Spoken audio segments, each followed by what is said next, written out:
Quimera Audiolivros apresenta Os Mistérios do Karma e a Sua Superação. Um livro de Annie Besant. Terceira parte. A compreensão da verdade. Isso parece óbvio. De onde então surge o instinto geral de que a bondade, na vida, deve ser seguida de sucesso? Podemos combater um erro com êxito apenas quando compreendemos a verdade que está no cerne desse erro, dando-lhe vitalidade e levando-o à sua expansão e persistência. A verdade, nesse caso, é que, colocando-se de acordo com a lei divina, o homem terá felicidade como resultado dessa harmonia. O erro está em identificar o sucesso mundano com a felicidade, pondo de lado o elemento tempo. Um homem que vai entrar no ramo dos negócios resolve ser honesto, resolve não procurar tirar vantagens injustas dos outros. Ele vê os que são desleais e inescrupulosos passarem à sua frente. Se for fraco, sentir-se-á desencorajado e, talvez, se resolva a imitá-los.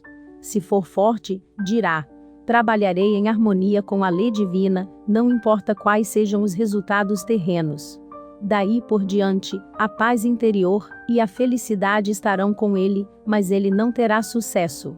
Apesar disso, com o correr do tempo, até isso pode acontecer com ele, porque o que ele perde em dinheiro ganha em confiança. Entretanto, o homem que trai uma vez, pode trair novamente a qualquer tempo, e ninguém mais confiará nele.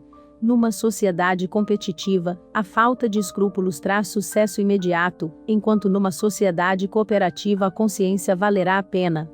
Dar salários de fome aos trabalhadores forçados pela competição, a aceitá-lo pode levar a um sucesso imediato sobre os rivais nos negócios, e o homem que paga salários decentes para os empregados, pode ver-se ultrapassado na corrida para a riqueza, mas com o tempo terá melhor rendimento de trabalho, e, no futuro, contará com uma colheita de felicidade, pois para isso lançou a semente.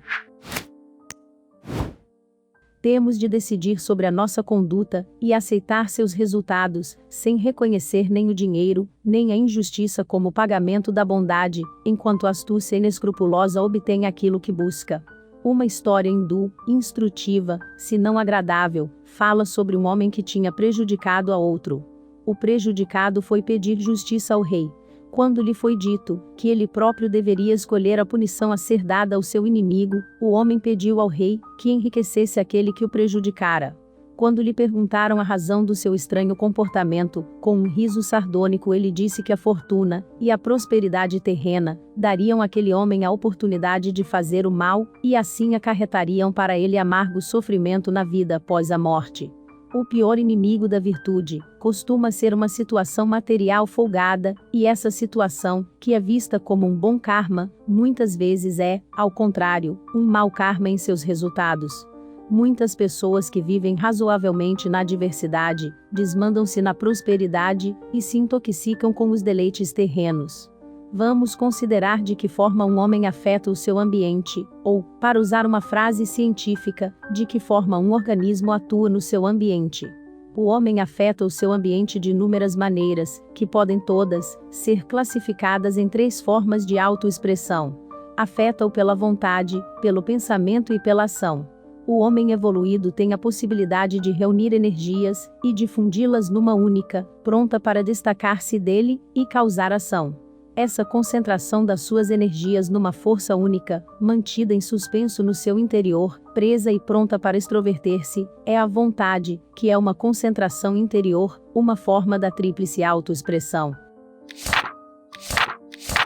Nos reinos subhumanos, e nas divisões mais inferiores do humano, os objetos que dão prazer, e os que infligem dores em torno da criatura viva sugam suas energias, e chamamos essas energias multifárias, vindas à tona pelos objetos externos, de seus desejos, sejam de atração, ou de repulsão. Só quando todas essas energias são atraídas, unidas e dirigem sua mira para um único fim, é que podemos chamar essa energia, pronta para manifestar-se, de vontade. Essa vontade é a autoexpressão, isto é, a expressão dirigida pelo eu superior. O eu superior determina a linha a ser tomada, baseando sua determinação na experiência própria. Nos mundos humanos, sejam subhumanos, sejam inferiores, os desejos são fatores importantes do karma, dando nascimento aos resultados mais variados. No mundo superior, a vontade é a causa kármica mais vigorosa, e, à medida que o homem transforma desejos em vontade, ele governa as estrelas. A forma de autoexpressão chamada pensamento pertence ao aspecto do eu superior pelo qual o homem se torna ciente do mundo exterior, o aspecto da cognição. Com ele, o homem obtém conhecimento e a atuação do eu superior sobre o conhecimento obtido e o pensamento. Isso, repito, é um importante fator no karma, pois é criativo e, como sabemos, constrói o caráter. A forma de autoexpressão, que afeta diretamente o ambiente, a energia que emana do eu superior, é a atividade, a ação do eu superior sobre o não eu superior. O poder de concentrar todas as energias numa só vontade, o poder de se tornar ciente do mundo exterior é a cognição, o poder de afetar o mundo exterior é a atividade. Essa atividade, ou ação, é inevitavelmente seguida por uma reação vinda do mundo exterior, o karma. A causa interior da reação é a vontade, a natureza da reação é devida à cognição, o provocador imediato da reação é a atividade. Essas três coisas tecem os fios da corrente kármica. Os três destinos. Deus criou o homem à sua própria imagem, diz uma escritura hebraica, e as trindades das grandes religiões são os símbolos dos três aspectos da consciência divina refletida na triplicidade do ser humano. O primeiro logos dos teosofistas, o Mahadeva dos hindus, o pai do cristão, tem a vontade como característica predominante, e ela faz sentir o poder da soberania, a lei pela qual o universo é construído. O segundo logos, Vishnu, o Filho, é sabedoria, poder que tudo sustenta e tudo permeia e pelo qual o universo é preservado. O terceiro logos, Brahman, o Espírito Santo, é o agente, o poder criador, pelo qual o universo é levado à manifestação. Nada existe na consciência divina ou humana, que não se encontre dentro de uma dessas formas de autoexpressão. Repetindo, a matéria tem três qualidades fundamentais, que correspondem, separadamente, a cada uma dessas formas de consciência. Sem elas, a matéria não poderia se manifestar, assim como a consciência não poderia se expressar. Ela tem inércia, tamas, o fundamento de tudo, a estabilidade necessária à existência, a qualidade que corresponde à vontade. Tem mobilidade, rajas, a capacidade de ser movida que corresponde à atividade. Tem ritmo, sátiva, o equalizador do movimento, sem o qual o movimento seria caótico, destrutivo, que corresponde à cognição. O sistema yoga, considerando tudo do ponto de vista da consciência, chama essa qualidade rítmica cognoscibilidade, que leva essa matéria a ser conhecida como espírito. Tudo isso está na nossa consciência, afetando o ambiente, e todo o ambiente afeta a nossa consciência, constrói o nosso mundo. A inter-relação entre a nossa consciência e o nosso ambiente é o nosso karma.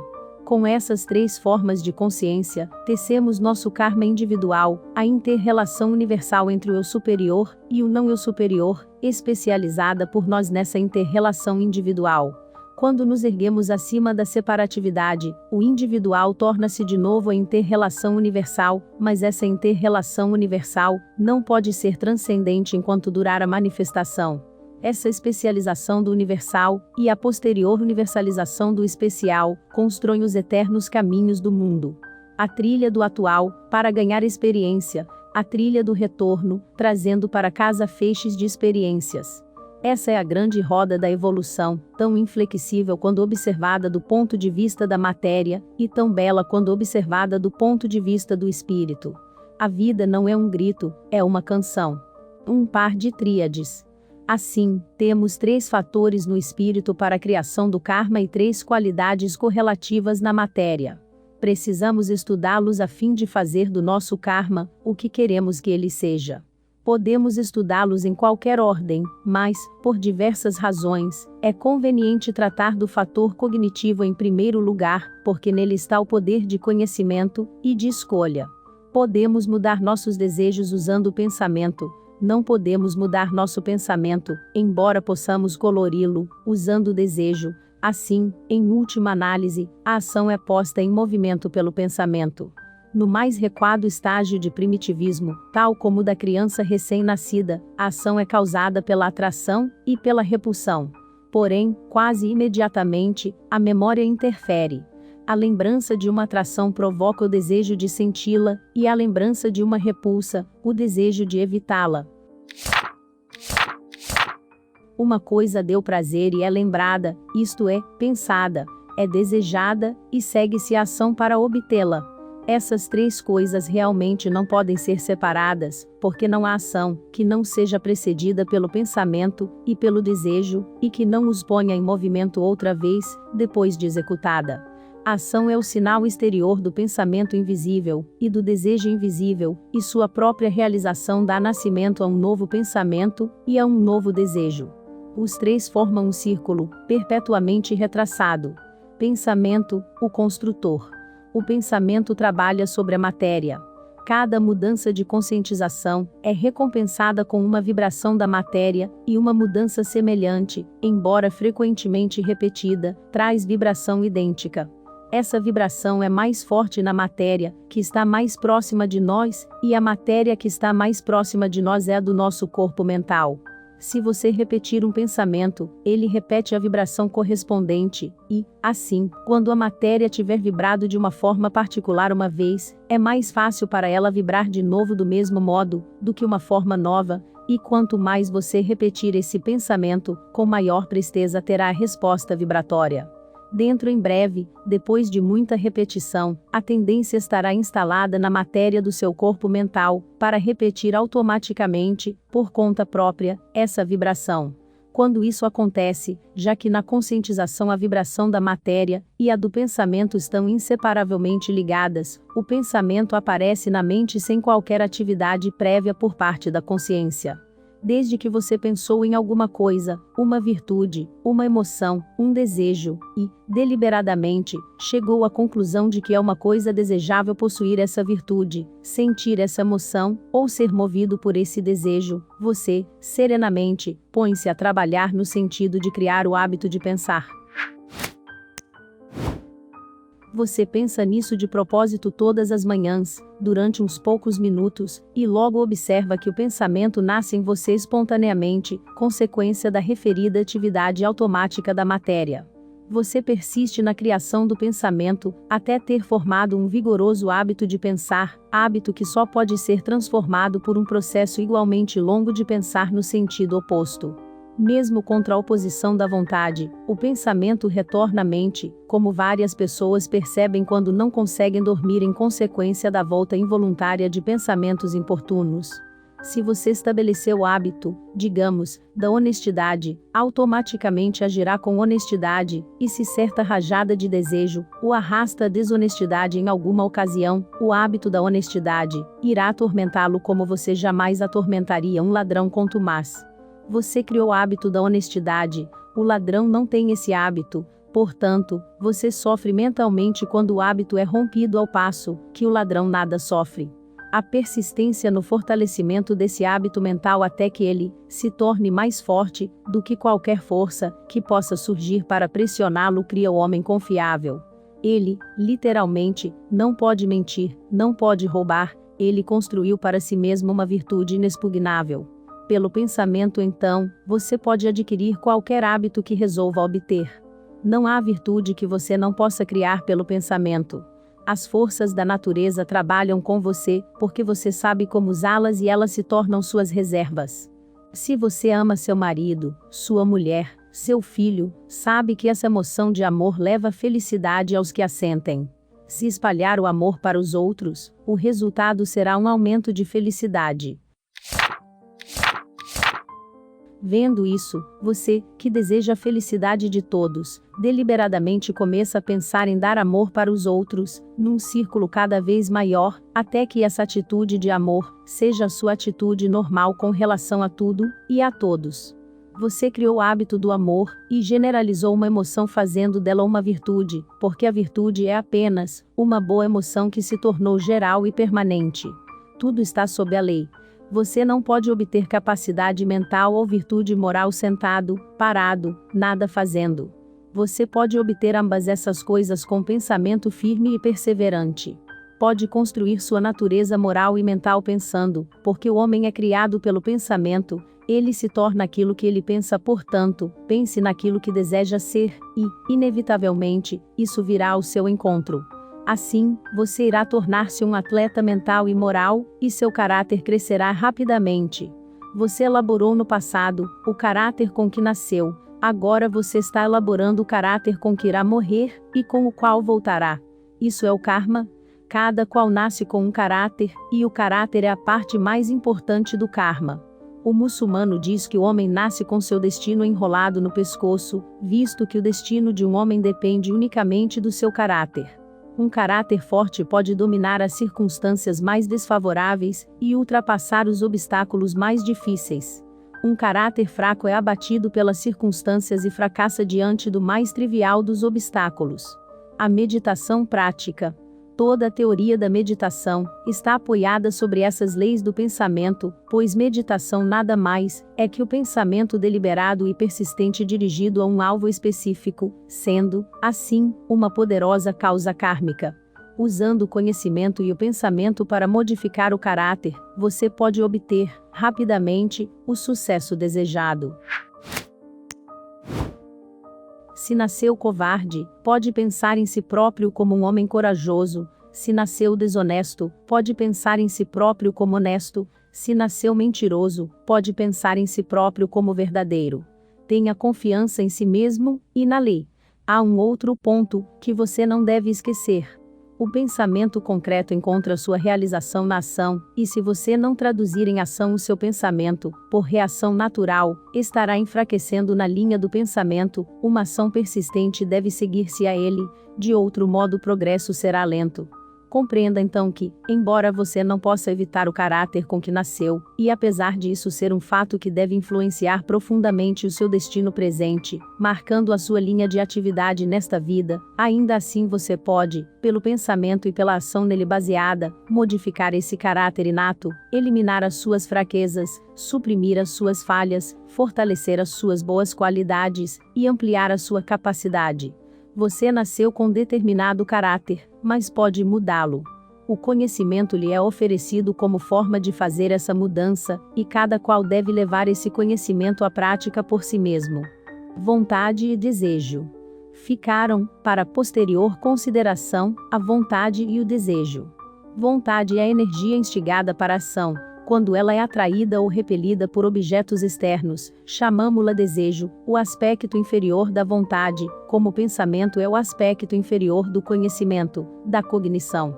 Se um homem, diante de um objeto que lhe dá prazer, agarra-o sem pensar, está sendo movido pelo desejo. Se esse homem se contém, dizendo: não devo aproveitar isso agora, porque tenho dever a cumprir, está sendo movido pela vontade. Quando a energia do eu superior é controlada e guiada pela razão reta, ela é vontade. Quando se precipita, desenfreada, levada de cá para lá por objetos atraentes, ela é desejo. O desejo nasce espontaneamente em nós. Gostamos de uma coisa, detestamos outra, e nossa simpatia ou antipatia são involuntárias, não estão sob o controle da vontade ou da razão. Podemos inventar razões para elas, quando queremos justificá-las, mas elas são elementares, racionais, são anteriores ao pensamento. Contudo, nem por isso deixam de poder ser controladas, modificando-se, embora não diretamente. Considere-se o paladar físico. Uma azeitona, conservada em salmoura, é oferecida a uma criança, e geralmente é rejeitada com repugnância. Mas é moda gostar de azeitonas, e os jovens teimam em comê-las, resolvidos a gostar delas, e em breve acabam por apreciá-las. Eles mudaram sua aversão por apreciação. Como foi feita a mudança? Pela ação da vontade, dirigida pela mente. Vitória sobre o desejo. Podemos modificar os desejos pelo pensamento. O desejo natureza com o qual nascemos, é bom, ou indiferente, e segue o seu próprio caminho durante a infância. Logo depois, nós o examinamos, e achamos certos desejos bons, e outros inúteis, ou mesmo nocivos. Fazemos então, uma imagem mental do desejo natureza, que seria útil e nobre, e, deliberadamente, começamos a trabalhar para criá-lo pelo poder do pensamento. Há alguns desejos físicos que, segundo observamos, trarão doenças se não forem controlados. Comer em demasia para agradar o paladar, beber bebidas alcoólicas, porque estimulam e animam, ceder aos prazeres do sexo. Vemos, em outras pessoas, que essas coisas causam obesidade, abalam os nervos e levam à exaustão prematura. Resolvemos não ceder a elas, freamos os cavalos dos sentidos, e, deliberadamente, os mantemos assim, embora eles se rebelem. Se forem muito indóceis, recorreremos à imagem do glutão, do bêbado, do libertino alquebrado, e assim criaremos repulsa pelas causas que os levaram a ser o que agora são. É assim com todos os outros desejos. Escolha e encoraje, deliberadamente, os que o levam a prazeres primorosos e inspiradores, e rejeite os que resultem no embrutecimento do corpo e da mente. Haverá falhas na sua resistência, mas, apesar das falhas, persista. De início, você cederá ao desejo e apenas tarde demais, irá lembrar-se de que tinha resolvido abster-se. Persevere. Em breve, o desejo e a lembrança da boa resolução surgirão juntos, e haverá um período de luta, seu Kurukshetra. Às vezes você terá sucesso, outras vezes falhará. Persevere. Então, os desejos morrerão, e você os observará, ao lado da sua sepultura, receando que estejam apenas em estado de letargia, e revivam. Finalmente, você se verá livre para sempre dessa forma de desejo. Trabalhou com a lei e obteve a vitória. Assuntos abordados. O que é karma? Como curar karma? Como se libertar dos karmas? O que é karma? Karma e vidas passadas. Entenda seu karma. Karma na minha vida. Karma espiritual. Como se libertar do karma? Como curar karma familiar?